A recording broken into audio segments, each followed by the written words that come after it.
going to look a little bit different this morning. Talking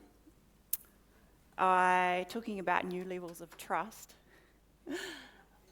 I have the lovely Theresa here with me this morning, and we're going to kind of do a bit of a tag team, and just because I felt like she didn't have enough on her plate already.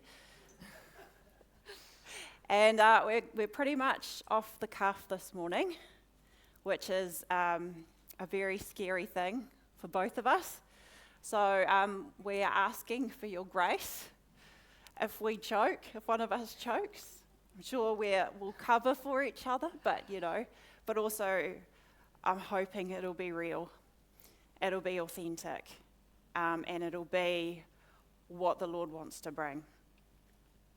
So we kind of wanted to share some testimonies about what happened in Hamner, but I thought we'll hand over to Theresa first as our token member of staff, and she can give us more of an overview of what that is and what that looks like. Awesome, yeah. So if you're not familiar with like the Hamner conference, I thought I should just give a little explanation of what that is.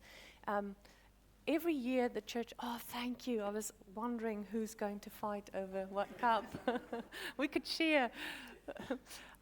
Every year the church goes up to Hamner and have a conference there for pastors and leaders, elders, anybody really in the church who carries some sort of ministry are welcome to come. And Morris and Miriam started that years ago because they saw the need that pastors had to be filled again with the Holy Spirit, because they give out a lot all the time. They're giving, and they just needed that time of refreshing, and for people to speak over their ministry, to speak what God is saying into them.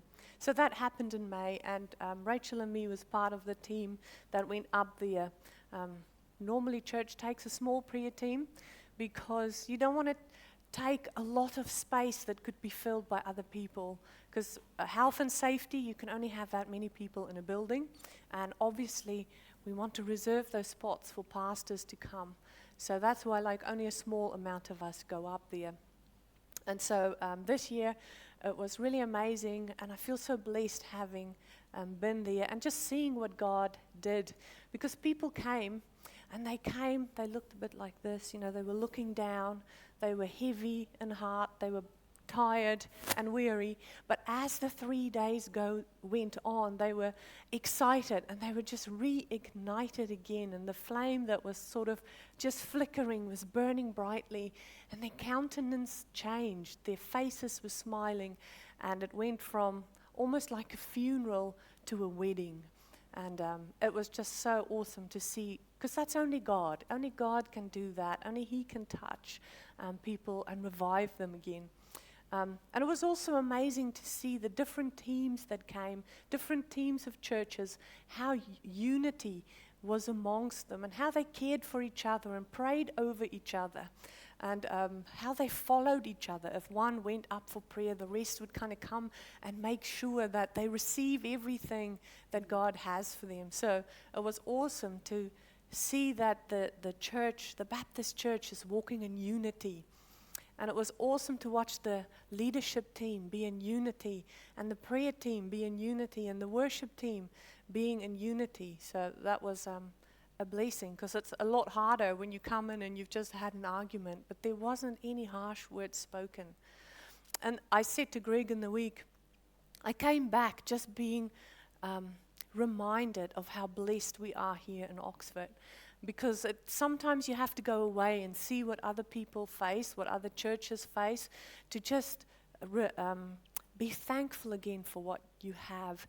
And we have the blessing of having leaders at the moment, and leaders who were before them, who wanted to impart the Holy Spirit into the church. And it's Greg is equipping us. He's equipping the church. He's equipping other churches to walk in the fullness of the Holy Spirit. And we're really blessed that they model that so well to us. And it kind of trickles down through the generations, because on Wednesday, we had Bible study with teenage girls, and they were prophesying over each other, encouraging each other, praying for each other. So it's really beautiful to see how it goes from our leaders all the way to our teenagers. Oh, I should probably share that testimony. We were praying. I want to share this testimony of this is my favorite thing that God did, because He did so many things. It's impossible to tell you in 40 minutes all the amazing things He did. So we're going to try really hard to just give you a little taster. And on the final night, I was praying for somebody. And at that stage, I was feeling very hungry. And quite tired as well. And I went to Hamner with an expectation. I kind of went there expecting that God would give me eloquent words, and I would speak these eloquent words over people that would change their lives, until I faced this one man. There was an altar call, and I could sort of see him standing in the middle of the room. I prayed for him before, but this time he just stood out to me. It's like everybody else was dark and black and white, and he was in light and in color. So I knew God was sending me to him. And so I walked over, pushed my way past people, because the center was packed. There was an altar call for receiving the gift of tongues, or if you just wanted to grow in that gift, then you should come up. And if you don't know what tongues is, naturally supernatural, Tuesday, 7 o'clock, that's the topic. So come then and we'll tell you all about it. But so he was standing there. He just wanted more of that. So I went to him, and I had nothing. I had no eloquent words for him. I had no wisdom to speak over him. I just had that he stood out to me. So I thought, I will hold his hands, because I see Greg and Ian, they hold people's hands, and that's a great place to start, isn't it? And so I took his hands, and I had nothing. I just stood there. I had no eloquent words. So my expectation was that God would speak, I would hear him, and I would tell this man something that would change his life, but nothing. I just stood there, and I thought it would be really awkward letting go and moving on without saying anything. So I just stood there, and we stood there for quite some time. And then Rachel came over, and I was like, yes, she's going to save me. She's going to speak the eloquent words over him. She's going to have something for him that will change his life and, set up his ministry or whatever. But she just looked at me like that. I'm not sure she could read the panic in my eyes, because I was... And then I started searching the archives in my mind, like, did I have a word for someone in the past that can be helpful here? Do I have a Bible verse somewhere that I could speak over him, pray for him? But nothing. I was just standing there holding his hands.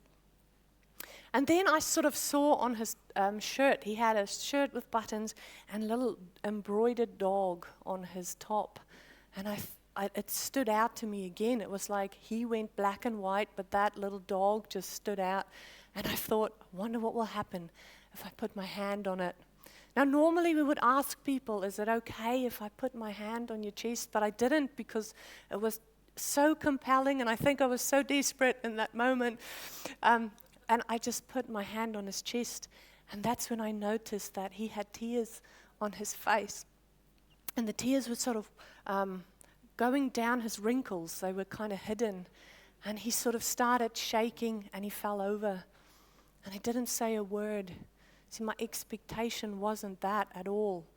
And then if you'd ask me how I thought that went, I would say, no, I don't think it went all that great, I didn't have anything for him. Couldn't say anything over him, couldn't pray for him. It didn't look like I had it in my mind. And then at the end of the night, he came to me and he said, I just want to thank you for praying for me. And he said his love language was physical touch. And he said, you just stood there and you just held my hands, and you just held them for a very long time. And I felt loved for the first time in a long time.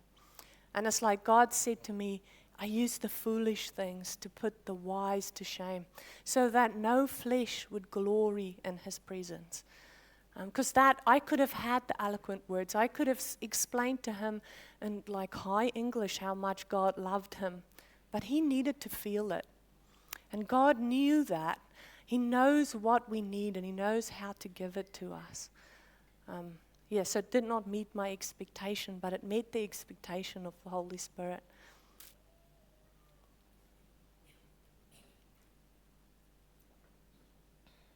So we wanted to talk a little bit this morning about how we often have expectations of God. And so for me, I mean, it was very generous of Theresa to say that I was on the prayer team, because in reality, I just went up for one day, which was the final day on the Thursday. And I went hungry. Like God had been stirring something up in me, and I was just craving an encounter with him, you know. And so that morning session was beautiful. We had that prayed for people or not prayed for people. And but then at the end of it, I was still hungry. And the evening session came around, and I was standing like right in the middle of the room, right in the thick of things, and I was just praying for someone. And I saw Ian walk past, and he was kind of like, you know, and he said to me, he's like, I feel the fire of God. And immediately I felt like a tingling in my hands, and I started to get really excited because something maybe that I need to explain. I'm not someone that generally loses control of my limbs. I don't do a lot of big shaking or falling on the ground. I don't tend to respond that way. But I've seen, you know, we talk about people being drunk in the spirit or slain in the spirit. I've seen people have those experiences, and I've always wanted it for myself, but I've never really had it, and I've always been, I don't know, like felt disappointed, felt like maybe I was missing out on something, and it even kind of held me back a bit sometimes. You know, in certain situations, getting prayer, I always felt like my lack of response was a massive disappointment for people. I remember actually walking through a fire tunnel once. If you don't know what a fire tunnel is, it's where everybody lines up in two lines, and you walk through the middle and they lay hands and pray for you. And I remember walking through this fire tunnel once, and the people in front of me were just about falling on the ground. The people behind me were just about falling on the ground, and I was just strolling along. And I almost felt like I needed to be apologizing to the people that were laying hands on me, like, I'm sorry, I'm not shaking, I'm sorry, I'm not falling on the ground, I'm sorry, you know. And so that's kind of, that's where I was on that Thursday evening. And so when Ian said about the fire of God, like that excitement in me, I was like, yes, maybe this is it. But nothing really happened. And so eventually I moved to another part of the room. And while I was over there, then the fire of God hit. And it was like people were shaking and praying in tongues and crying and just about falling over, like it was all on. And I was like, typical, you know. The minute that I leave, then it happens. And I just kind of thought, oh, well, you know, maybe it's not for me. Maybe it's just not my thing. But then Greg, who was like standing right in the middle of it all, he called out to the room at large, and he said, who wants it? Like, who wants it? Come and get it. And I was like, oh, like I do really want it. I really, really do. But I thought, it's one thing to have the Holy Spirit just fall on you where you stand. It's another thing to like push your way in. Because I thought, what's the bet? I push my way in and then I just stand there awkwardly and nothing happens. Or even worse, what if I kill it? What if I kill the fire of God? You know, what if my lack of response just ruins it for everybody? And so I was kind of just like dithering on the edge there. But Greg must have seen me because he just grabbed my arm and he pulled me like right into the middle. And there was a woman there and she was shaking and she just kind of grabbed my arms. And then I felt everybody laying their hands on me. And I was like, oh no. Oh no. Like, prepare to be disappointed.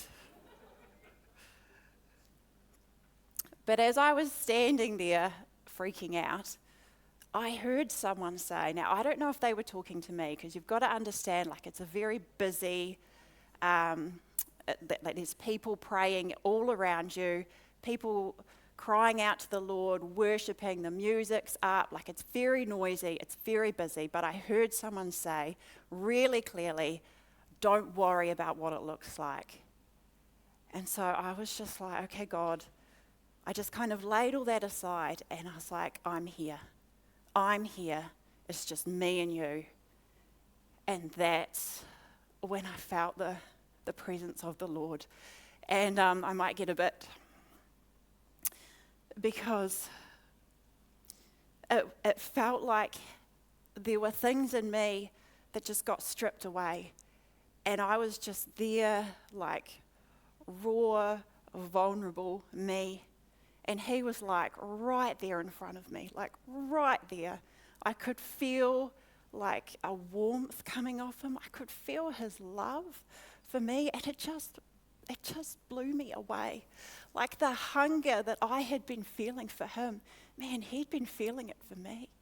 I'd been craving intimacy with him. He'd been craving it with me.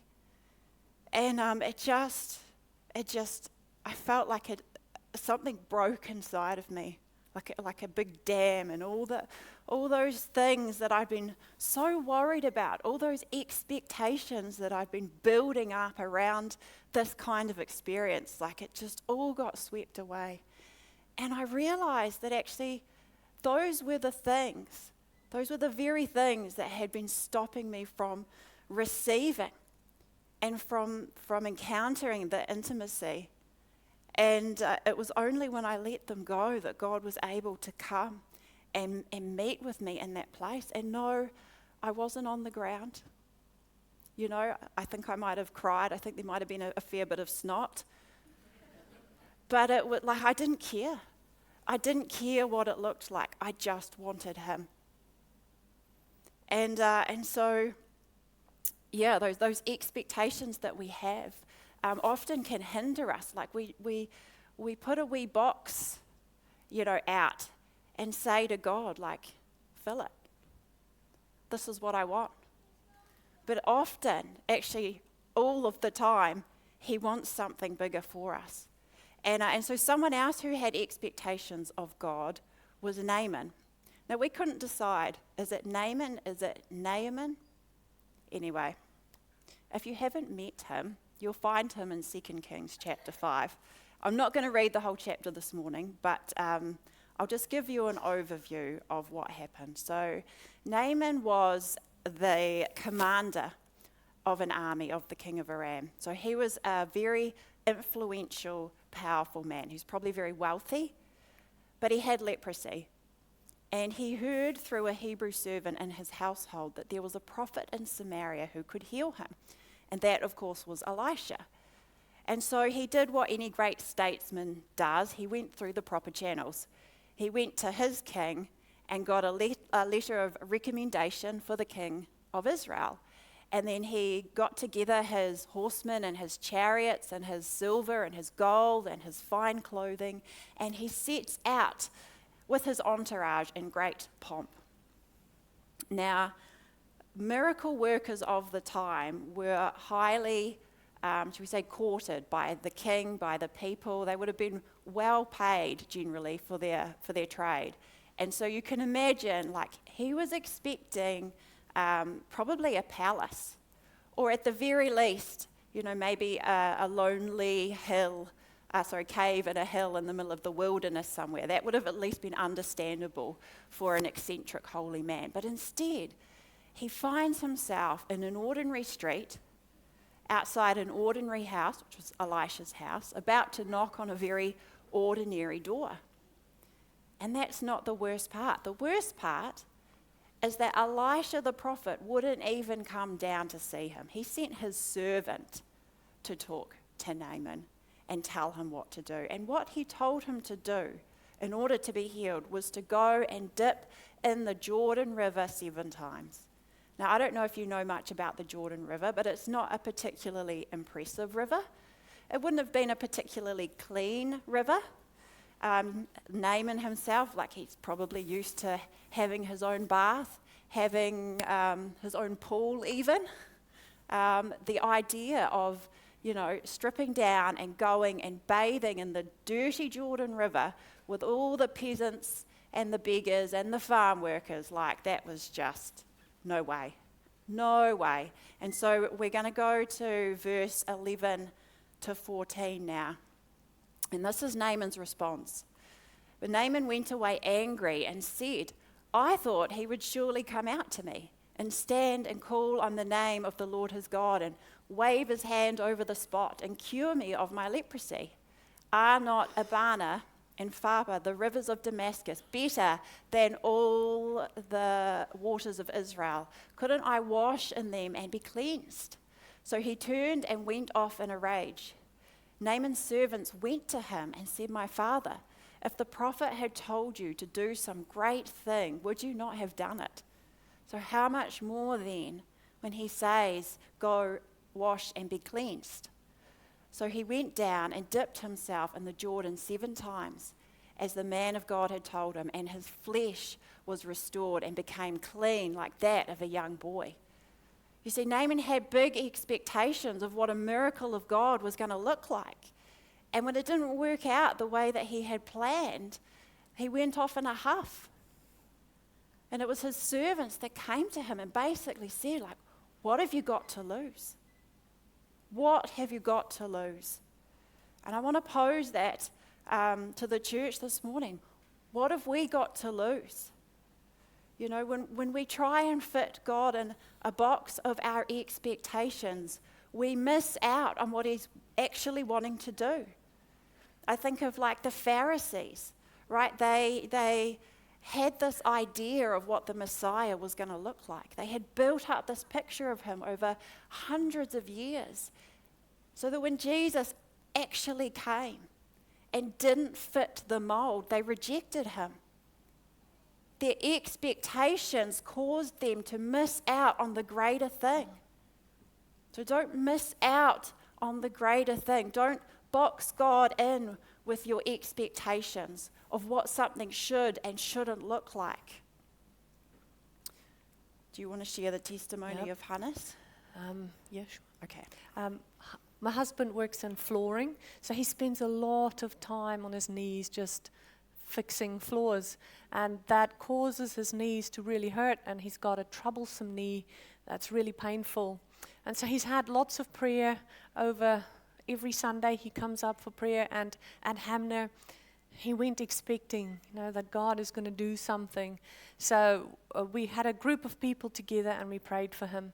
And Joy had a word for him. She said, maybe you should go and dip in the river 7 times like Naaman. And so he jokingly said, are you sure it's not the hot pools? But Joy's wisdom was no, you can discern if it's the river or the hot pools. But so we got in the car, and because I know this Bible story, I said to Hannes, well, if Joy asked you to do something difficult, wouldn't you do it? But she's asking you to do something easy. It's easy for me. I'm not the one who's going to go into the cold water. But yeah, she's asking you to do something easy. And then he sort of jokingly said, but isn't the rivers and the Waimak better than the rivers and Hamner? But see, it was never a question, would he do it or not? It was just us kind of, talking about it and being a bit silly, because we value Joy's opinion, we value her word, we value her input into our lives, and we know that her heart for us is to encounter God's fullness. And we had nothing to lose by going down to the river, but we had everything to gain. It's like if you're just willing to take that faith step, you cannot be disappointed. And no matter what it looks like, because when we left Oxford, we really did not envision that Hannes would be taking a swim. We didn't take our togs. We didn't take an extra towel. We weren't expecting for that. But we aligned ourselves with faith, because when we do, we can only gain. Yeah, so we're going to talk a little bit about faith, because really what all these things have in common is faith. You know, the faith to step out, to take a risk, to let go of what feels safe and well prepared and go out on a limb. Go out into something where you don't know what's going to happen. You don't know what the outcome is going to be. And so faith is, I was thinking and talking to Greg a wee bit last night as well, that the difference between belief and faith. What's the difference? And the difference is that belief is something that we know to be true, right? So we know that Jesus is a healer. We know that to be true. But when that becomes faith is when we action it, when we do something about it, when we start acting as if it is true. And that's the difference. So, you know, have you ever listened to someone and they were super well prepared, like had really good points, they were, maybe theologically sound, but they just didn't stir anything up in you. And yet maybe you've heard someone say a simple, broken prayer and you felt that there was something in it. Like you felt the weight of their words. That is faith. And the Holy Spirit will sit in whatever we give in faith. And often you can see it, you can hear it, because it stirs something up in you. It begins to stir up your faith. Faith is contagious. And the more we come into unity with one another in faith, the stronger it is, the more it builds upon itself. And so that's why we come together on a Sunday morning and worship. We're building unity. We're building faith. And that's when we see the Holy Spirit move. Not when we're safe, not when we're comfortable. It's like when we're out there, when we're actioning, when we're doing it. And so I was thinking, like, what's the practical, like, what does that look like? And obviously, like, if you're wanting to grow in faith, the number one thing, spend time with Jesus.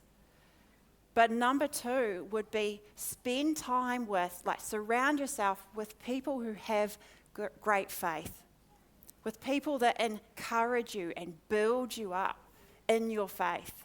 Because often they're just ordinary people like you and me, but they just love Jesus enough to be willing to look like a fool for him. That really is the only difference. Because perfection is the enemy of faith. And that desire to be safe, to be well prepared, to know what's going to happen, that's the flesh in us. And the Holy Spirit cannot partner with the flesh. He can only partner with faith. So whatever the measure of faith is that we bring, that is the measure generally to which he can work in us. And I get it, it's scary. It is scary. But God is a gentle teacher. And he never asks more of us than what we can do. And so for you, like, maybe it's something little that he's asking you to do. Maybe it's, or it might not seem little to you. Maybe you feel like he's wanting you to raise your hands during the worship. Maybe you feel like he just wants you to pray out loud with someone. You know? It starts with the small things that we're obedient in, that we step out in. And then he can grow us, grow our faith.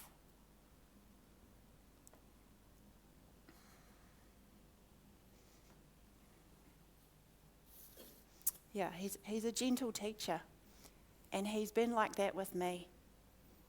And so I just encourage you to just really ask him what it is that he's wanting of you this morning. Some little thing. And be faithful in that little thing. Action it. And I just think, man, if he is willing to pour himself out for us and to lay down his life for us, can't we be willing to look a little bit like a fool for him? Because there will be times when it doesn't quite work out the way that you hoped it would. There'll be times when the words don't come out right, or when you don't get any words at all. There'll be times when you feel like maybe you missed it, when you were embarrassed maybe by your response. But it's faith. And if it's faith, God will work with it. He will honor whatever it is that you bring in faith. And so what we want to do is talk a wee bit now about the practical side, like what does that feel like? And we'll keep this really brief because time's moving on. But because everybody feels the Holy Spirit differently. And so for me, like God speaks to me through my emotions. So when I felt the fire of God on me, like I just started weeping. I was just bawling my eyes out because I could feel it in my emotions. And I know that he's asking me to do something because I feel very uncomfortable. I feel nervous. I feel excited but scared. And that's sort of how he speaks to me and how he, like his language with me. And so sometimes that looks like tears. Sometimes, that looks like nervousness, like my hands might shake a wee bit. My heart will be pounding. And that's how I know that it's the Lord. That's how he speaks to me. And I'm going to get Theresa to share a little bit what that looks like for her as well. I think like when God speaks to me, I'm a very visual person, so I can kind of see it. Just like when I prayed for that man, I just saw him and I knew and I saw the emblem on his clothes. So oftentimes I can just see that the Holy Spirit highlights something to me. And then when I go over and I'm obedient to that, something amazing happens.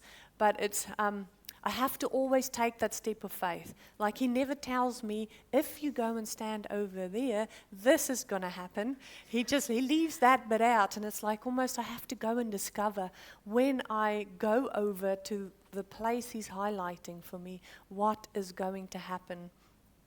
And then I can also, like Rachel, just feel it. I'm a very emotional person. I can kind of just sense what the Holy Spirit is feeling. And then I can put that into words for somebody else. Or just have a really strong sense to do something. Like one day we went to Pack and Save and I had this really strong sense to take my Bible with me. And I didn't even argue with that thought because it was so strong. Just a feeling, like you would feel happy or sad or hungry or nervous. And I took it with me. And when we got to the checkout, there was a lady and she had this beautiful necklace on. And Hannes asked her, where did you get that necklace? And she said, we had some nuns came in and they gave it to her and said to her, promise me you'll wear this if we give it to you. So she was wearing it because she promised them that she would do it. And I felt that strong urge of God saying, give that Bible to this woman. And I was like, no, I like this Bible. This is my favorite Bible. But I knew that if I was going to leave Pack and Save with the Bible, next time I sit and read it, I'm going to feel the grief of the Holy Spirit because he wanted me to give it to her. And so because I didn't want to face the grief feeling, I gave it to her and I added, if I give it to you, do you promise me you'll read it?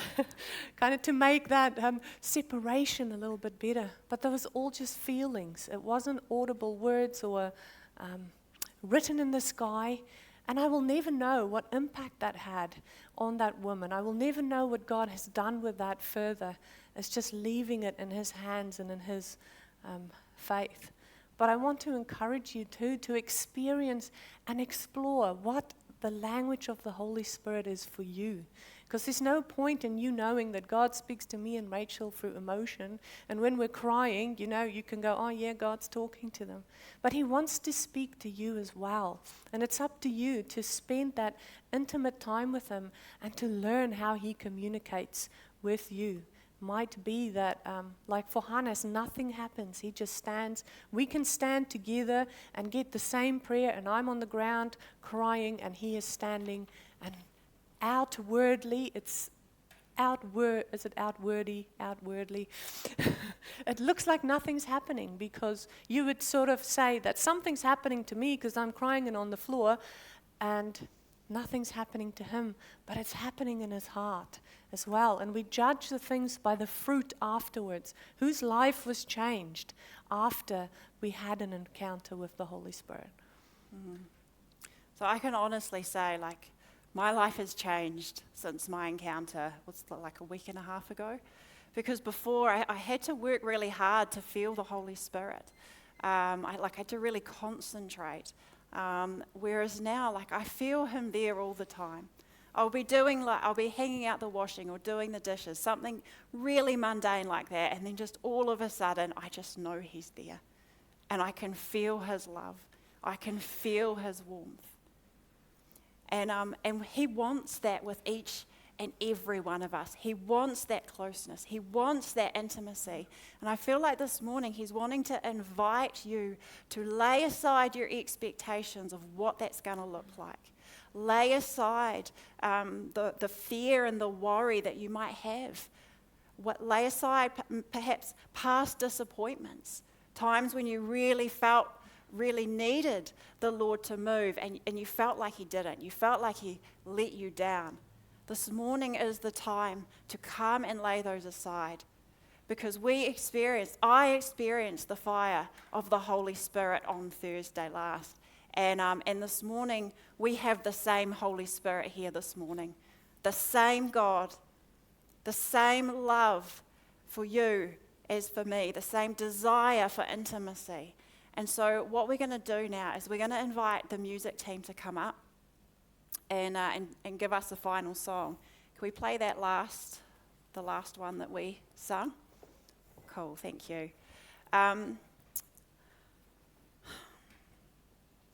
know some of you have homework to do about being filled with the Holy Spirit. So this is your opportunity to come up and ask for prayer or pray for somebody else to be filled with the Holy Spirit. But we just want to open up the front now for anybody that's wanting to encounter God in a new way, that's wanting to experience him in a new way, in a deeper level of intimacy. But leave behind your expectations of what you think that is going to look like, what you think it should look like, and just say, like I did on the Thursday, like, it's just me and you, God. It's just me and you. Because we're playing to an audience of one. Doesn't matter what anybody else thinks. Doesn't matter what anybody else says. It's between you and the Lord. And I really felt like one of the expectations that we have often or one of the constraints that we put on God is around timing. Because sometimes we feel like there's a window of opportunity, like, oh, I could go and do that. I could. But then we sit on it and we feel like the moment passes. But actually, I had a dream last night, and I wasn't sure if this was for me or to share, but I feel to share it. I had a dream that I was sitting in church, and I had a word to bring to the church. But for some reason, I fell asleep. And when I woke up, church was over. The musicians were packing up, people were turning off the lights, everyone was leaving. And I was like, I've missed it. The moment's passed. But then someone who was next to me turned to me and said, I have a word from the Lord for you. He says, can you steal the power of my timing? You're a witness. You're a prophet of the Lord. Do you have the power to steal that from him? And I was like, I felt quite convicted. So I came up the front here and I just began to give just a simple word that the Lord had given me. and people stopped and they turned and they started responding. And I really felt this morning like not to put a constraint on timing.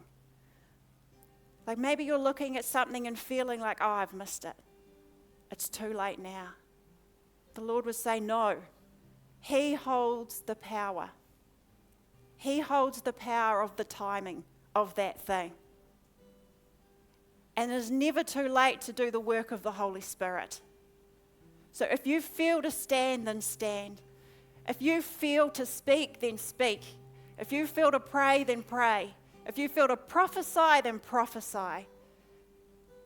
The timing of it is in His hands. And so I just encourage you now, if everybody would like to stand, don't put time constraints on what the Lord is trying to do. Yeah. So we'll sing our final song. And yeah, we just encourage you to make your way up the front. And that fire of God is freely available to everybody who seeks of Him.